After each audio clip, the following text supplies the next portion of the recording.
On a des gros enjeux à la Ville de Paris de formation à la fois initiale et aussi tout au long de la carrière de nos agents. Et donc c'est un module spécifique qui a été créé notamment pour les métiers techniques, puisque à la Ville de Paris, on a 70% de nos agents qui sont issus de filières techniques. Notre objectif, c'était de faire de la formation qui soit beaucoup plus accessible globalement et qui leur permette d'être aussi valorisés. Et donc on a depuis maintenant 1 an et demi un module qui fait de la réalité virtuelle avec des casques. Ça a commencé donc pour nos agents de la propreté.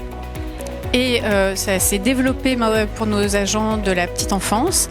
Et puis on a un projet maintenant là pour le développer auprès d'agents de la police municipale. C'est des enjeux à la fois de formation, c'est beaucoup plus facilement accessible que des PowerPoint qui sont projetés, etc. Puisque c'est beaucoup plus immersif de fait. En plus, tout est en FALC, en facile à lire et à comprendre, ce qui fait que c'est accessible à beaucoup. Ça a rencontré un énorme succès aujourd'hui, donc on a plus de 1500 agents qui ont été formés en 1 an et demi, donc on a un beau palmarès, c'est très demandé, très apprécié et surtout c'est extrêmement efficace. On a acheté le logiciel et maintenant c'est des choses qui sont faites en interne. Tous les développements sont faits par nous à la ville, c'est la direction maintenant aussi de l'informatique qui se l'est approprié.